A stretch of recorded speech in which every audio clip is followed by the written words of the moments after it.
চোখে ডাক্তার। জি স্যার, কি ভিডিও করেন? আমি ভিডিও করছি হচ্ছে যে আসলে এমবিবিএস এর সিগনেচার নেওয়ার জন্য ঢাকা মেডিকেলে কতটা কষ্ট পোহাতে হয় জিনিসটা মানুষকে বোঝাচ্ছি আর কি। আপনার কোনো সমস্যা মানে ভিডিও করলে কি কোনো সমস্যা? ভিডিও করলে এবার পরিচালক স্যার ব্রিগেডের কাছে অনুমতি লাগে। কেন অনুমতি লাগবে? এটা পাবলিক প্রপার্টি না? হ্যাঁ আছে। তো পাবলিক প্রপার্টির মাঝে কেন আমার অন্য কার অনুমতি লাগবে ভিডিও করার জন্য? একটা পরিচালক না, অবশ্যই তার লাগবে।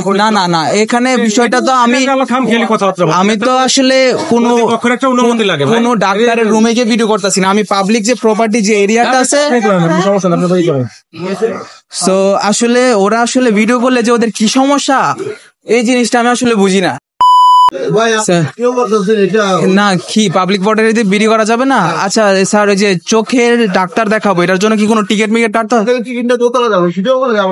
এখান থেকে টিকিট ওরা বললে যে ভিডিও করা যাবে না, মানে উনি এখানে ক্যামেরা চালু ওখানে কথা বলতেছে কাজ রেখা, উনি আবার বলে যে ভিডিও করা যাবে না। ভাই আপনার কি মনে হয় এখানে কি কোনো সিন্ডিকেট বা হয়রানি করা হচ্ছে? এখন যেটুক দেখতেছি এতটুক তো মনে করেন আপনার অনেক সিরিয়াল কষ্টের দাস আর কি। যারা এই যে নিয়ন্ত্রণ করে সিরিয়াল ওরা এই জিনিসগুলা করতেছে না, মানে পুরা ধ্বংস করে দিছে স্বাস্থ্য সেবাটা। মানে ছোট একটা সিগনেচারের জন্য যে কতক্ষণ ধরে ঘুরাইতেছে, এই জায়গায় বললে ওই জায়গায় গেলে বলে ওই জায়গায় যাওয়ার জন্য, ওই জায়গায় গেলে বলে ওই জায়গায় যাওয়ার জন্য। মানে আমার শুধু একটা আমার কাগজে এমবিবিএস একটা সিগনেচার লাগতো, আর কিছু না, এতটুকুই। এটার জন্য কতক্ষণ সকাল 9টা বাজে আসছি, এখন প্রায় 11টা বাজে, এতক্ষণ ধরে ঘুরতেছি, এই জায়গায় যাইতেছি ওই জায়গায় যাইতেছি। আজকে আমি আপনাদের দেখাবো আসলেই কি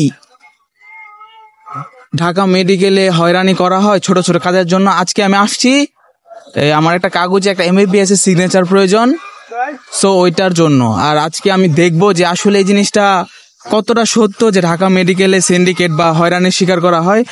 এই যে একদম আমার সামনে ঢাকা মেডিকেল কলেজের জরুরি বিভাগ। সো আমি কিন্তু আগে কখনো ঢাকা মেডিকেল আসি নাই, আজকেই প্রথম আসছি। আসলে দেখবো কথাগুলো কতটুকু সত্য বা কতটুকু মিথ্যা। এখন ভিতরে প্রবেশ করব, দেখি কি হয়। আর বাল কোনো তেরেন বেরেন করলে একদম জয় বাংলা করে দিন। আমি জানি না কোন জায়গায় যেতে হবে। এক্সকিউজ মি স্যার, এই যে তথ্য বক্স কোথায় যেখান থেকে ইনফরমেশন নিতে পারবে? আচ্ছা এই যে আপনারা যখন আসবেন তখন অবশ্যই যে এখান থেকে ইনফরমেশন নেবেন আর কি। এখানে সকল রকম ইনফরমেশন পাওয়া যাবে।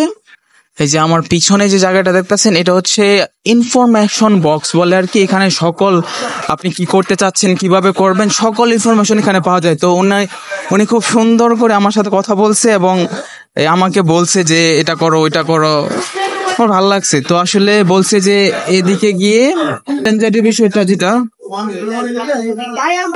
এক্সকিউজ মি স্যার, ওই যে আমার একটা এমবিবিএস এর সিগনেচার লাগতো, এটা কোথায় পাবো? মোবাইলটা একটু বন্ধ করা লাগে। না কেন মোবাইল বন্ধ করবে? এটা পাবলিক প্রপার্টি না? পাবলিক মোবাইলটা বন্ধ করেন, মোবাইল বন্ধ করলে আপনার আমি বলতেছি আপনি যাইবেন যাই কাজ করবেন। না আমি তো মোবাইল বন্ধ করবো অবশ্যই, কিন্তু মোবাইল ঢুকানো নিষেধ, মোবাইল ঢুকানো ভিডিও করা নিষেধ। আচ্ছা ঠিক আছে, আপনি বলেন, আমি বন্ধ করে ফেলবো। আপনি বলেন কোথায় সিগনেচার পাবো? এটার ভিতরে পাবো। এটার ভিতরে না?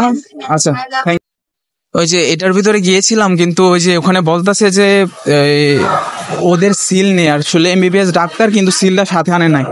তো বহির্বিভাগের একটা রাস্তা দেখাই দিচ্ছে আমাকে, ওইখানে যাওয়ার জন্য বলা হয়েছে যে ওইখানে শহীদ মিনারের কাছে বহিরার বিভাগ আছে, ওখানে সিল টিল পাওয়া যাবে। সো এখান দিয়ে শহীদ মিনারের রাস্তায় যাওয়ার জন্য বলছে। ও ভিতরের ব্যবহার তো খুব সুন্দর লাগলো। ওরা বললো যে আসলে খুব সুন্দর করে কথা বললো, আর বললো যে আপনি শহীদ মিনারে যান, ওইখানে গেলে সুন্দর করে পাবেন। ম্যাম ওই যে শহীদ মিনারের রাস্তাটা এদিক দিয়ে। আচ্ছা এই যে সবচেয়ে বড় সমস্যা হচ্ছে রাস্তা না চেনাটা, এটা অনেক বড় একটা টাফ বিষয়। আর আমার মনে হচ্ছে যে আমি ভিডিও করার কারণে আমি ফেসিলিটি বেশি পাচ্ছি। ওই যে একদম আমার সামনে আছে বহিরা বিভাগ, তো একজনকে জিজ্ঞেস করছিলাম, উনি বলতেছে যে এই পুরাটাই বহিরা বিভাগ, এখন কোথায় যাবো এটা হচ্ছে প্রশ্ন। সো এখানে যে তথ্য, প্রত্যেক জায়গায় একটা তথ্য পরামর্শ কেন্দ্র থাকে, ওইখানে গিয়ে জিজ্ঞেস করবেন যে আসলে আপনি কি চাচ্ছেন, কিভাবে চাচ্ছেন, কোথায় যাবেন, উনি বলে দিবে। তো ওই যে যাই ভিতরে যাই। এই যে এখানে হচ্ছে যে তথ্য পরামর্শ কেন্দ্রটা, আর এখানে একটা আছে। ওরা এই যে ঠিক মতো বসে টসে না আর কি। স্যার আমার একটা এমবিবিএস এর সিগনেচারের প্রয়োজন ছিল, এটা কোথায় পাবো? এমবিবিএস ডাক্তারের সিগনেচারের প্রয়োজন ছিল। ওই যে তথ্য কেন্দ্রে বলে দিল যে মেডিসিনের 1 নম্বর কেন্দ্রে, তো এটা এদিকে পাবো। ওই যে মেডিসিন পাইছি, ওই যে মেডিসিন আর বহিরা বিভাগ, এই যে এখানে আসলে চলবে। আমার মেডিসিন আর বহিরা বিভাগ, এই যে এটা দেন এদিকে। আমার মনে হয় না ভিতরে ক্যামেরা অ্যালাউ করবে, তারপরে ক্যামেরা নিয়ে আসলাম। এখানে আসলে অনেক ভিড়। এই যে আমার একটা এমবিবিএস এর সিগনেচারের প্রয়োজন ছিল, আমি কিভাবে পাবো এটা? এটা আপনি ডাক্তারের সাথে যোগাযোগ করেন। আচ্ছা ডাক্তার কোথায় পাবো? এখানে কি সিরিয়াল ধরতে হবে? কোনো টিকিট মিকেট কেটে? না সিরিয়াল ধরতে হবে না? না, সরাসরি ঢুকতে পারবো? হ্যাঁ। আচ্ছা থ্যাংক ইউ। আর এখানে উনি যতটুকু বললো যে আসলে কোনো সিরিয়ালের প্রয়োজন হয় না, সরাসরি ঢোকা যাবে।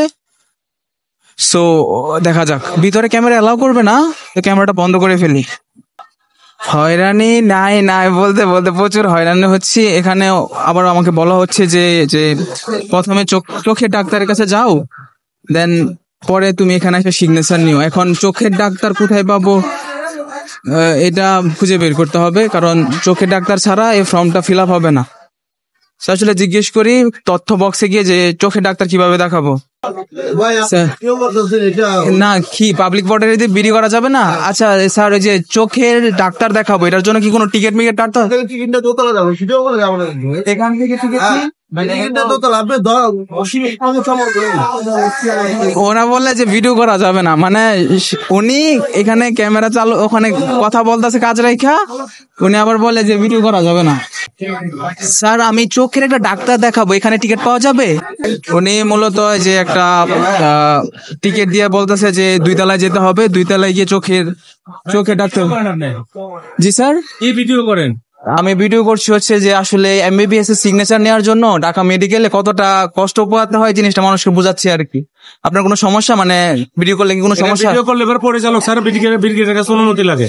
কেন অনুমতি লাগবে? এটা পাবলিক প্রপার্টি না? হ্যাঁ আছে। তো পাবলিক প্রপার্টির মাঝে কেন আমার অন্য কার অনুমতি লাগবে ভিডিও করার জন্য? একটা পরিচালক না, অবশ্যই তার লাগবে। না এখানে বিষয়টা তো আমি তো আসলে কোনো অনুমতি লাগে, কোনো ডাক্তারের রুমে গিয়ে ভিডিও করতেছি না, আমি পাবলিক যে প্রপার্টি যে এরিয়াটা আছে। সো আসলে ওরা আসলে ভিডিও করলে যে ওদের কি সমস্যা, এই জিনিসটা আমি আসলে বুঝি না। 2 তলা অনেকবার বাধা দিচ্ছে আমাকে ভিডিও করার জন্য, অনেকবার বাধা দেওয়া হয়েছে। এখন কেন বাধা দিচ্ছে এটা আমি বুঝতেছি না। এখানে যে পরিমাণে সিন্ডিকেট হয়, শালারা বাধা দিবে না কি করবে? আচ্ছা আমি আসলে জানি না কোন পাশে যাব।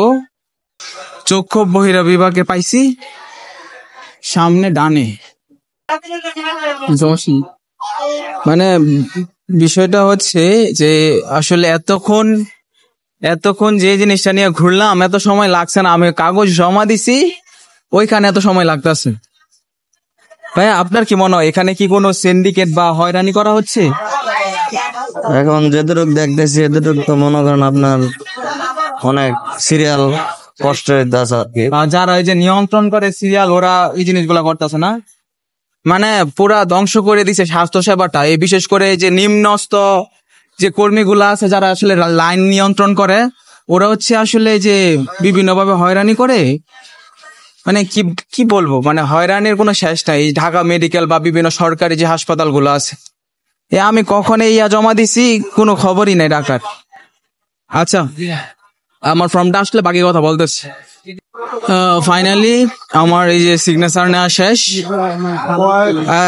অবশেষে একটা কথাই বলবো, আমি যতটুকু মনে হয় যে ওরা আসলে সত্যি হয়রানি করে, বা আমাকে যতবার বাধা দিছে ভিডিও করার জন্য, মানে একটু পর পর এই জন ওই জন আসা বলতেছে যে ভিডিও করা যাবে না, ভিডিও করা যাবে না, এই সেই। মানে ভিডিও কেন করা যাবে না ভাই? অনেক কথা বলছি। তোরা কি কোনো ক্রাইম করতেছ যে ভিডিও করা যাবে না? আর এমন না তো যে আমি হসপিটালের ভিতরে গিয়ে বা এই এই যে ডাক্তার যে জায়গায় থাকে ওই জায়গায় গিয়ে ভিডিও করতেছি। আমি তো যে পাবলিক প্রপার্টি গুলা যেখানে সাধারণ মানুষ নিজের কাজকর্ম করে ওইখানে শুধু ভিডিও করতেছি। তো ওইখানে ভিডিও কেন করা যাবে না? ওরা তো অবশ্যই কোনো ক্রাইম করতেছে, যে কারণে ভিডিও করাটা খুব একটা অ্যালাউ করতেছে না। সো আমি প্রশাসন বা সরকারের কাছে বিনীত নিবেদন রাখবো, এই সব ব্যাপার যেন কঠোরভাবে দেখা হয়। সো আজকের ভিডিও এ পর্যন্তই, দেখা হবে নতুন কোনো ভিডিওতে।